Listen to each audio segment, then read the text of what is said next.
What's going on, everybody? Still Wednesday, just a lot later now. Uh, this morning, I did a video on Alcoholics Anonymous, and I mentioned that I would do a quick video on Al-anon. So here it is. So Al-anon is the Alcoholics Anonymous for the non-alcoholic. The family member, the friend, the loved one, the spouse, the person that's dealing with the alcoholic and doesn't know what to do with them anymore, I suppose is a good explanation. Alanon.org, as you can see up there, uh, just people that are worried about someone with a drinking problem. And they have Alateen. You see in the middle right there, teams come together to share experiences to find ways to cope with problems. They have quizzes, etc. But again, like I said, with Alcoholics Anonymous, if you aren't going to be honest, there's no point in doing it, right? They have meetings, members, online stores, which is just their little pamphlets and books and stuff like that. It's how they keep running, I would imagine.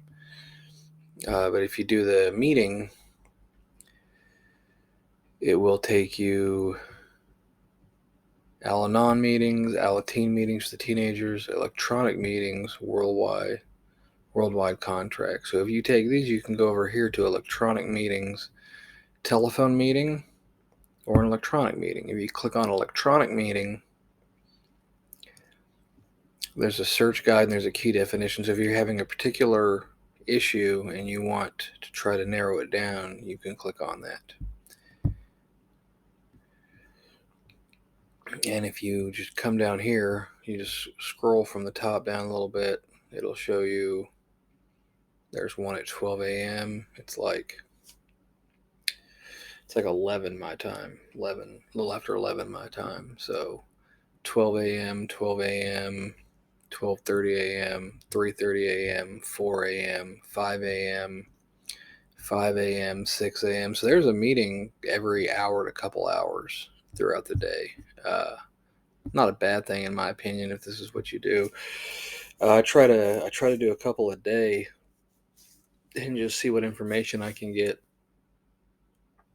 And the reason it's not the best fit for me, in my opinion, is it just sounds like so you're not supposed to crosstalk, which means if somebody else is saying something, you're not supposed to say anything, and you're not supposed to mention what they said,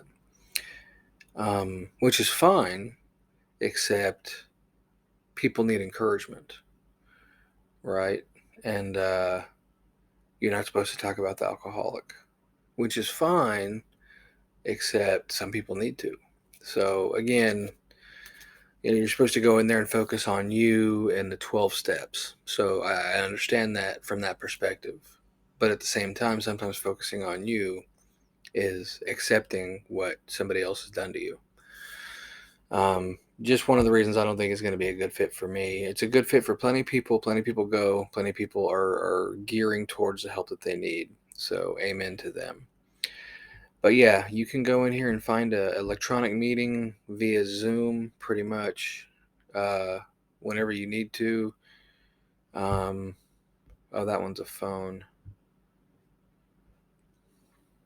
My bad. I guess most of these are, dial-in phones. Mobile app. So there is an app that you can download too. It's just called, and it's in the both stores, Google Play and the Apple Store, and it just shows meetings. It has a meeting coming up, 11 p.m. right now. Join, and it's via Zoom. So, there's people out there that you can talk to that are going through the same stuff that you're going through if you're willing to talk to them, and depending upon what setting. Like I said, Al-anon, I'll do it for a while longer. And I did it years ago when my partner was drinking, and it wasn't for me. It's appearing as though it's not for me again now, but I'm gonna keep going for a little bit, maybe a couple months, see if it grows on me at all. But this is one avenue of resource you can go through to try to get help. You can go in person meetings if that's your thing too. It's a support group. Everyone at the meeting shares an equal. No one is positioned to give advice or direction to anybody else. Everyone at the meeting has experienced a problem with someone drinking. You're free to ask questions or talk about your situation. If you just want to listen, you can just say pass. Um, and then that's one of the fall offs, right? Is that there's nobody there who's qualified to give advice according to them, which means what are you there for? That's just from my perspective. Again, like I'm not trying to discourage anybody. Go check it out for yourself. Maybe you'll be like, this dude's an idiot, But that's just my personal experience with it. I suppose I don't know. It is a little lightheartening or a little lighthearted, I guess, to go in there and realize that basically everybody's there because they're going through what you went through or what you're going through. So from that perspective, it can lead to connections, right? Because that's a support channel. Like I said, this is all just my opinion. Um, but if you're not a drinker, and I don't know if I've ever said this before in my videos, if you're not a drinker and you're impacted greatly by a drinker, you need to get help too. Don't discount yourself because, well, I'm not an alcoholic. I mean, sure, you're not an alcoholic, so you're not poisoning your body every day and altering your train of thought.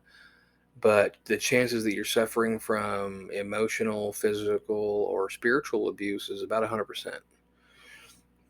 So you need to get help too. You deserve it just as much as the alcoholic does. That's it for this one. Stay blessed, everyone. Get help. You deserve it.